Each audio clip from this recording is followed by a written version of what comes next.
Meu marido me chamou pelo nome dela. Eu pensei que entre nós tudo tinha acabado, mas estava prestes a descobrir que era muito, muito pior. A noite em Salvador era uma daquelas em que o ar parecia vivo, tão pesado com a umidade que grudava na pele como um véu de sal e suor. O Pelourinho, com suas ruas de paralelepípedos polidos pelo tempo e casas coloniais pintadas em tons vibrantes de azul, rosa e amarelo, sussurrava histórias de séculos sob a chuva torrencial. O som das gotas batendo nas telhas vermelhas do telhado era um tamborilar incessante, misturado ao trovão distante que ecoava sobre a Baía de Todos os Santos. O cheiro de terra molhada subia do chão, entrelaçando-se com o aroma de dendê e camarão frito que vinha das barracas de rua, ainda abertas para os notívagos que desafiavam a tempestade. Nossa casa, uma relíquia do século XVIII com janelas de madeira entalhada e um pátio interno onde eu cultivava jasmins, manjericão e uma pequena jabuticabeira, tremia com o vento que uivava pelas frestas, trazendo o sal do mar. Eu estava na cozinha, as mãos mergulhadas na água quente da pia, esfregando os pratos do jantar com uma esponja já desgastada.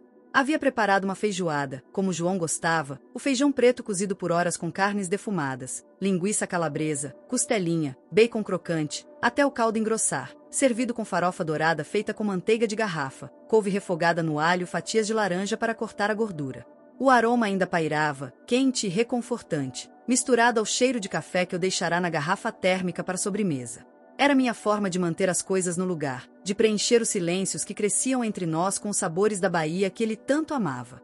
João estava na sala, afundado no sofá de chita desbotada, assistindo a novela das 8 na TV antiga, a tela tremeluzindo com imagens de casais em conflitos dramáticos, um espelho irônico da nossa vida. Ana, vem cá, meu amor, ele murmurou, a voz rouca e sonolenta, como se falasse com alguém em um sonho íntimo. Meu coração parou, um frio subindo pela espinha como a brisa gelada do mar em uma manhã de inverno baiano. Ana, meu nome é Maria, Maria da Conceição Oliveira, a mulher que ele escolheu há 38 anos na igrejinha de Nossa Senhora do Bonfim, sob vitrais coloridos que filtravam o sol quente e o som das fitinhas coloridas amarradas nos pulsos dos convidados, balançando ao vento salgado. Eu me virei devagar, a esponja escorrendo espuma entre meus dedos enrugados pelo tempo e pelo trabalho, e o observei da porta da cozinha. Seus olhos estavam semicerrados, o peito subindo e descendo em um ritmo lento, mas o nome ecoou na minha mente como um sino rachado, anunciando o fim de algo que eu ainda não compreendia. Pensei que fosse o golpe final. Depois de décadas de silêncios acumulados, de infidelidades emocionais que eu suspeitava mas nunca confrontava, de renúncias que eu fizera, abandonando minha formação como professora de literatura para criar nossos filhos, para ser a esposa dedicada em uma casa que cheirava café fresco nas manhãs e a cachaça nas noites solitárias. Aquele nome era traição que eu não podia ignorar. Nosso casamento havia se desgastado como as pedras do calçamento do Pelourinho, polidas por séculos de passos, mas ainda rachadas sob a superfície. Eu sacrificara tanto, os sonhos de ensinar poesia de Castro Alves, os planos de viajar para além da Bahia, os momentos em que calei minha voz para manter a paz. Mas chamar pelo nome de outra, era como se o mar tivesse engolido nossa vida juntos, deixando apenas destroços. Eu me aproximei, o piso de madeira antiga rangendo sob meus pés descalços, o cheiro de umidade das paredes misturando-se ao perfume de lavanda que eu borrifava nos lençóis. João, o que você disse agora há pouco? Perguntei, a voz tremendo como as folhas de coqueiro em uma tempestade tropical. Ele abriu os olhos, confuso, e balançou a cabeça, passando a mão pelo cabelo grisalho e ralo. Nada, Maria. Deve ter sido o sono me pregando peças. Vem, senta aqui comigo. Mas seus olhos desviaram para a janela, onde a chuva escorria em rios pelo vidro embaçado, borrando as luzes amareladas das lanternas das ruas. Era um olhar que eu conhecia bem, o mesmo que ele tinha quando voltava à tarde, cheirando a cachaça e perfume floral que não era meu. Naquela noite, deitei ao lado dele na cama de casal com dossel de mosquiteiro, o colchão afundando com o peso de 38 anos compartilhados, mas o sono não veio. O quarto cheirava a umidade e ao leve aroma de jasmim que entrava pelo pátio, mas minha mente estava em outro lugar. Viajei para 1987, o ano em que nos conhecemos, durante o Carnaval de Salvador. Eu tinha 20 anos, o corpo esguio e cheio de energia, dançando no circuito Barra Ondina ao som dos trios elétricos que pulsavam axé pelas avenidas largas. O ar estava saturado de suor, cerveja gelada derramada no chão quente e o perfume doce de flores de laranjeira vendidas nas barracas improvisadas. As pessoas pulavam em massa, vestidas com abadás coloridos que colavam na pele, o cheiro de pipoca caramelada e algodão doce misturando-se ao sal do oceano próximo. O som dos tambores e das vozes de Ivete Sangalo e Daniela Mercury ecoava, levando a multidão um frenesi coletivo. João apareceu como um furacão no meio daquela folia. Alto, com pele bronzeada pelo sol das pescarias, olhos castanhos profundos como as águas da Baía de Todos os Santos, ele me viu na multidão e me puxou pela mão. "Você é a rainha dessa festa toda", gritou por cima da música, rindo com dentes brancos e perfeitos. Eu ri de volta, sentindo o coração bater no ritmo das batucadas. Dançamos até o amanhecer, o suor colando nossas roupas, os corpos girando ao som de O Canto da Cidade. Ele me beijou sob as luzes piscantes dos postes, com fogos de artifício explodindo no céu e o cheiro de pólvora no ar. 6 meses depois, casamos na Igrejinha do Bonfim, uma cerimônia simples com o padre nos abençoando sob um céu azul infinito. Os convidados jogaram arroz, o ar cheirava a incenso e rosas frescas, e o som das ondas distantes misturava-se às risadas. Nossa lua de mel foi em Itaparica, uma ilha próxima, onde caminhamos pela praia de areia branca, o mar lambendo nossos pés, comendo ostras frescas regadas a limão e cachaça, o sal do mar em nossos lábios. Nossa primeira casa era modesta, uma casinha na ladeira da montanha, com vista para o elevador Lacerda subindo e descendo como um coração mecânico da cidade. Eu cozinhava muqueca de peixe fresco, o dendê alaranjado borbulhando na panela de barro, o cheiro de coentro e leite de cocô enchendo o ar enquanto João contava histórias do mar, sua pele cheirando a sal e sol. Tivemos Pedro em 1989, um menino forte com olhos curiosos que pareciam carregar o brilho da Bahia, e Clara em 1995, uma menina doce com cabelos cacheados como os meus, que adorava correr pelo pátio e colher jabuticabas maduras. Para criá-los, abri mão do sonho de lecionar literatura, de compartilhar minha paixão por Machado de Assis e Clarice Lispector com alunos em uma escola local. Em vez disso, passei noites ninando bebês ao som de cantigas baianas, preparando mingau de fubá com leite fresco, levando-os à praia do Porto da Barra, onde o sol dourava a areia e o mar turquesa refletia o céu. João subiu na vida, trocando as redes de pesca por ternos baratos e uma pasta de couro como corretor de imóveis, vendendo apartamentos na orla da Barra e Ondina. Mas os silêncios entre nós cresceram, como as vinhas que subiam pelas paredes coloniais do Pelourinho, entrelaçando-se invisivelmente. Ele voltava à tarde, às vezes com um cheiro de cachaça ou perfume floral que eu fingia não notar. Eu me ocupava com a casa, com as crianças, com os pratos tradicionais, vatapá cremoso, bobó de camarão, acarajé frito na hora, para manter a ilusão de um lar feliz. Mas os anos pesaram, e as rugas no meu rosto, marcadas pelo sol e pelo tempo, contavam histórias de risos e lágrimas que eu guardava em silêncio.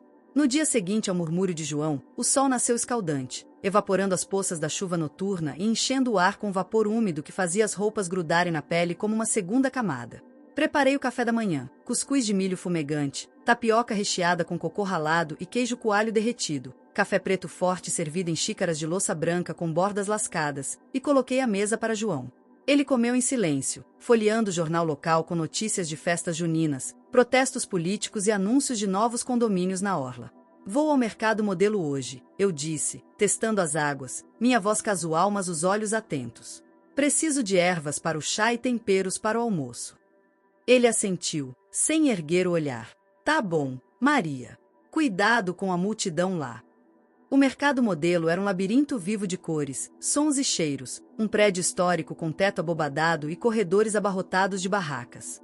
Havia colares de contas coloridas representando orixás, rendas de biuro delicadas como teias de aranha, estatuetas de madeira esculpidas com rostos expressivos, pulseiras de prata tilintando como sinos.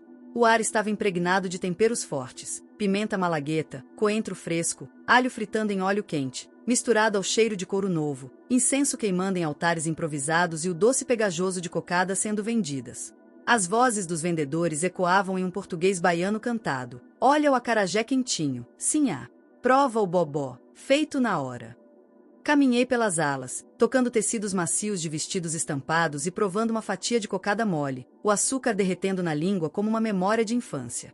Comprei pimentas vermelhas vibrantes, folhas de manjericão e boldo para o chá, mas minha mente estava em Ana. Quem era ela? Uma colega de trabalho? Uma amante atual? Um fantasma do passado? Enquanto caminhava de volta pelas ruas do Pelourinho, o sol escaldante batia no meu rosto, aprofundando as linhas de expressão que marcavam minha pele como um mapa de dores e alegrias. As mulheres nas janelas das casas coloniais penduravam roupas para secar, o vento carregando o som de rádios tocando forró ou MPB melancólica, enquanto crianças corriam descalças, brincando com pipas coloridas que dançavam contra o céu azul.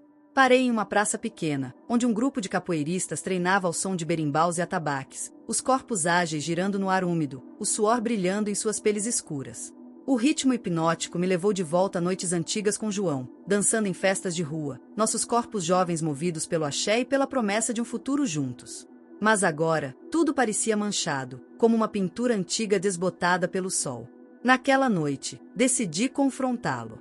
Estávamos na varanda, olhando para o casario antigo do Pelourinho, as fachadas em tons pastéis iluminadas por lâmpadas amareladas que tremeluziam como estrelas caídas. O ar cheirava a jasmim das jardineiras vizinhas e ao leve toque de maresia trazido pelo vento. João, quem é Ana? Perguntei, minha voz firme apesar do tremor interno. Você me chamou por esse nome ontem. Não minta para mim.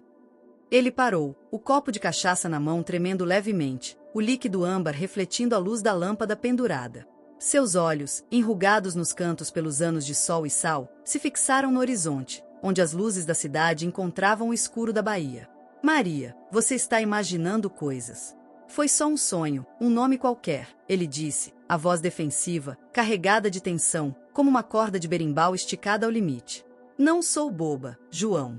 Depois de tudo que eu sacrifiquei por você, os anos que passei em casa, lavando suas roupas, cozinhando seus pratos favoritos, criando nossos filhos enquanto você saía para trabalhar?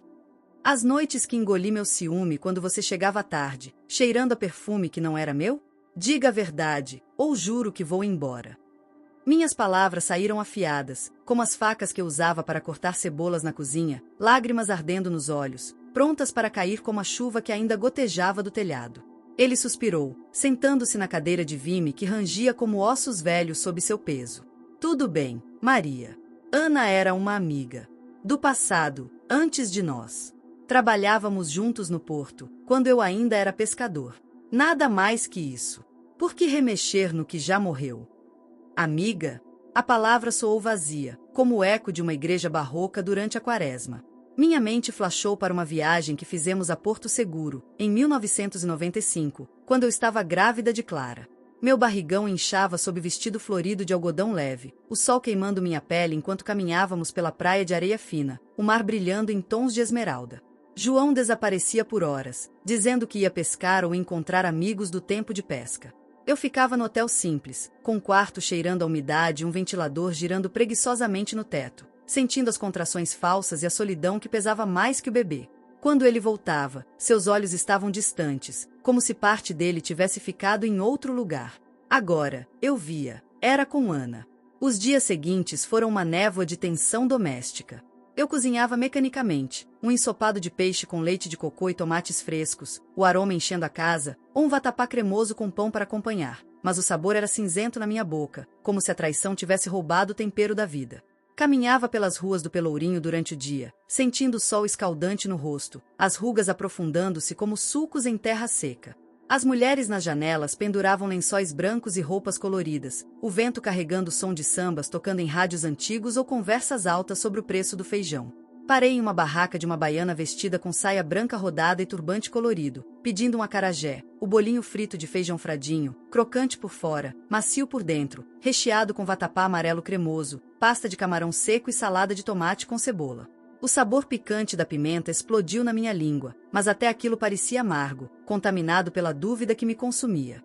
Uma noite, durante as festas de São João que invadiam as ruas com fogueiras crepitantes lançando faíscas para o céu estrelado, quadrilhas dançando em vestidos rodados e chapéus de palha, o ar cheirando a milho assado doce e quentão spiced com canela e cravo, decidi segui-lo.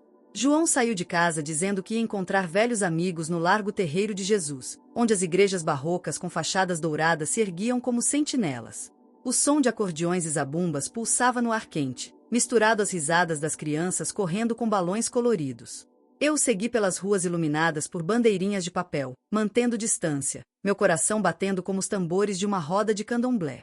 Ele entrou em um bar escondido na esquina, um lugar com mesas de madeira gasta e garrafas de cachaça alinhadas nas prateleiras, o som de risadas e copos tilintando escapando pela porta entreaberta. Espiei pela janela embaçada pela umidade. João estava sentado com uma mulher mais velha, cabelos grisalhos amarrados em um coque frouxo, olhos vivos e risonhos, vestida com uma blusa estampada com flores tropicais, típica da Bahia. Não era jovem, mas tinha uma vitalidade que eu sentia ter perdido há anos, consumida pelas tarefas do lar e pelos silêncios do casamento. Eles conversavam baixo, as mãos quase se tocando sobre a mesa, um copo de cerveja gelada suando entre eles. Meu coração acelerou, como se eu estivesse correndo na areia quente da praia. Era ela? Ana? Ou outra sombra do passado? Voltei para casa correndo, a chuva começando de novo, grossa e impiedosa, molhando meu vestido até os ossos, o cheiro de terra molhada misturando-se às minhas lágrimas salgadas. Quando João chegou, encharcado também, o cabelo colado na testa, eu explodi na cozinha, sob a luz fraca da lâmpada pendurada no teto, balançando com o vento que entrava pela janela. Quem era aquela mulher no bar? João? É Ana? Eu vi vocês, não negue. Ele parou na porta, a água pingando no piso de azulejo hidráulico com padrões florais, o rosto pálido como a luz da lua. Maria, por favor, não é o que você pensa. Ela é só uma velha conhecida, uma cliente. Vamos esquecer isso. Sua voz tremia, mas havia uma firmeza forçada, como se ele estivesse segurando algo muito maior. Esquecer? Como eu posso esquecer décadas de mentiras? Você me chamou pelo nome dela, João. Quem é Ana? O que você está escondendo? Minha voz ecoou, carregada de anos de frustração represada, como as águas do rio Paraguaçu transbordando na estação chuvosa. Ele desabou em uma cadeira, as mãos apertando o tampo de madeira gasta da mesa da cozinha. Tudo bem, Maria. Ana era mais que uma amiga. Tivemos um caso, há 30 anos, antes de Pedro nascer. Mas acabou. Ela se mudou, sumiu. Não tem nada a ver com agora. O ar saiu dos meus pulmões como se eu tivesse sido atingida por uma onda na praia do Forte. Um caso? Não apenas uma infidelidade emocional, mas física, real, com uma mulher que ele amou enquanto eu construía nossa vida? Minha mente voltou a Porto Seguro, 1995, eu grávida de Clara, sentindo o peso do bebê e da solidão no hotel de paredes descascadas, o ventilador girando lentamente, o cheiro de umidade e protetor solar no ar. João voltava com presentes, um colar de prata, uma blusa de renda, que eu aceitava sem questionar, mas seus olhos estavam sempre em outro lugar. Eu precisava de respostas. No dia seguinte, enquanto João estava no trabalho, revirei suas coisas. Na comoda antiga, comprada em uma feira de antiguidades no mercado de São Joaquim, encontrei um maço de cartas amareladas pelo tempo, amarradas com um elástico ressecado. A caligrafia era feminina, elegante, escrita com caneta tinteiro. Meu querido João, nosso amor é eterno, mesmo que o mundo nos separe. Lembra da noite na praia de Itapuã, com as estrelas como testemunhas? Ana. Meu coração se partiu, cada palavra uma facada.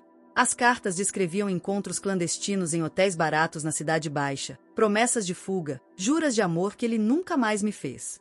Uma delas falava de uma gravidez. Nosso filho será nosso segredo, nosso laço para sempre.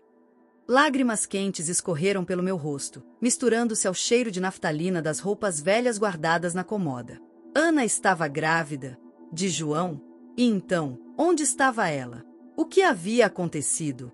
Minha mente girava, o quarto parecia fechar-se ao meu redor, as paredes caiadas refletindo a luz fraca da manhã.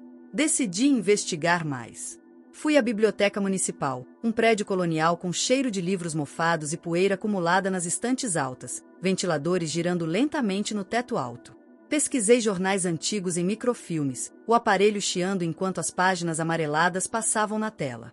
Encontrei uma nota de 1990, Ana Silva, trabalhadora portuária, desaparecida após ser vista na praia de Itapuã. Suspeita-se de acidente. Meu estômago revirou, como as ondas durante uma ressaca marítima. No caminho de volta, parei no Largo do Pelourinho e conversei com Dona Lourdes, uma velha amiga que vendia cocadas e doces sob uma barraca colorida. O sol do meio-dia queimava, o suor escorrendo pelas costas, o som de turistas negociando preços ao fundo. Ana? Ah, Maria, eu me lembro dela, disse Dona Lourdes, os olhos sábios enrugados pelo tempo. Moça bonita, trabalhava no porto com o João. Diziam que eram próximos demais. Sumiu de repente, há uns 30 anos. Alguns falavam em acidente, outros em fuga. Por que pergunta? Sumiu? A palavra pesou como uma âncora. Naquela noite, na cozinha iluminada pela lâmpada fraca, confrontei João novamente. O que aconteceu com Ana, João? Por que ela sumiu? Encontrei as cartas. Ela estava grávida. Fala a verdade, agora. Ele empalideceu, as mãos tremendo sobre a mesa. Maria, foi um acidente. Ana estava grávida, sim, do nosso filho. Mas algo deu errado. Ela morreu no parto, em um hospital público. Foi complicado. Eu não podia te contar a verdade. Morreu no parto? E o bebê? Minha voz saiu rouca, o coração martelando como os tambores em uma cerimônia de candomblé. Pedro, ele sussurrou, os olhos cheios de lágrimas. Pedro é filho dela. Adotamos ele como nosso. Você estava tão feliz com o bebê, Maria. Eu não quis destruir isso. O choque foi visceral, como um raio cortando o céu escuro de Salvador. Pedro, meu menino, com quem passei noites ninando ao som de cantigas baianas, alimentando com mingau de fubá e leite fresco, levando à praia para construir castelos de areia, não era meu de sangue? Minha mente voltou ao dia do nascimento. Em 1989, no hospital público lotado, o cheiro de desinfetante forte no ar, as enfermeiras correndo com lençóis brancos. João me trouxe o bebê enrolado em um pano, dizendo, é nosso, Maria. Nosso milagre. Agora, via a culpa em seus olhos, o segredo que ele carregava como uma corrente. Mas havia mais. Enquanto eu chorava, Clara entrou na sala, vinda do quarto, os olhos inchados como se tivesse ouvido tudo. Ela estava grávida de 6 meses, o barrigão saliente sob vestido largo, e sentou ao meu lado, pegando minha mão. Mãe, eu sei de tudo há anos. Pedro me contou. Mas há mais. Ana não morreu no parto. Foi algo pior. Pior.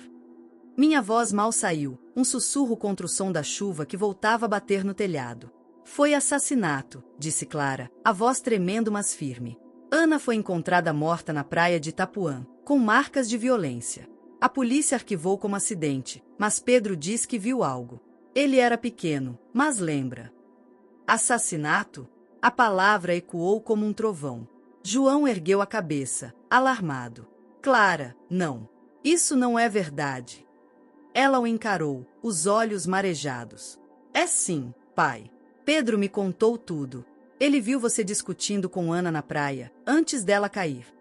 Minha mente girava, fragmentos de memória voltando como ondas quebrando nas rochas. Flashback. Uma noite chuvosa em 1990, eu descobrindo uma carta de Ana no bolso de João, escondida dentro de uma carteira velha.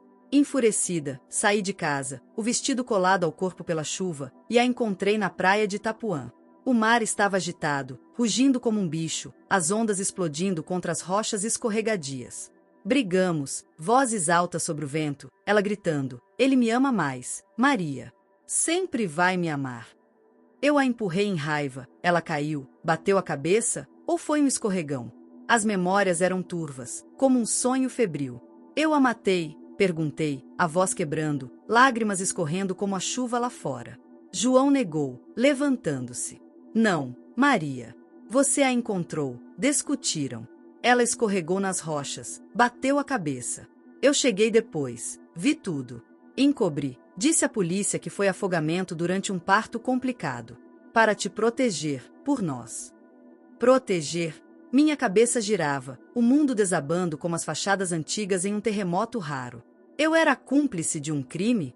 As renúncias, os silêncios, tudo construído sobre uma mentira sangrenta? Clara chorava agora, abraçando-me. Mas pai, não foi só isso. Pedro viu você discutindo com Ana antes. Ele era pequeno, mas lembra. Você a empurrou primeiro? João negou veementemente, o rosto vermelho. Não. Isso é loucura. Foi um acidente. Liguei para Pedro em São Paulo, a ligação chiando com a distância.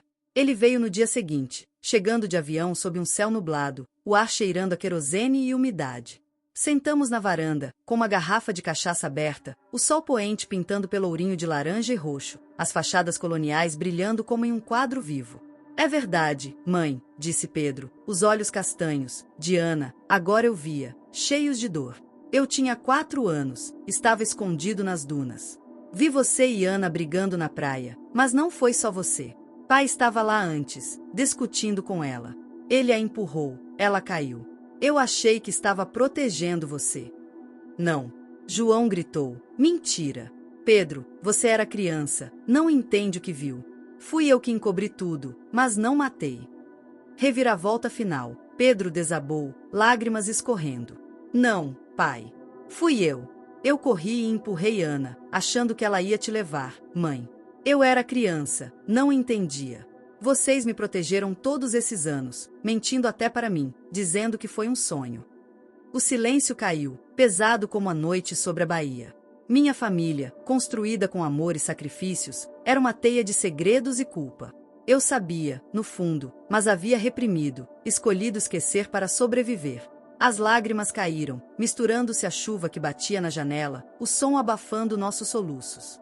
O amor que pensei perdido era uma ilusão, mas a dor nos unia de forma torcida. O que fazer agora?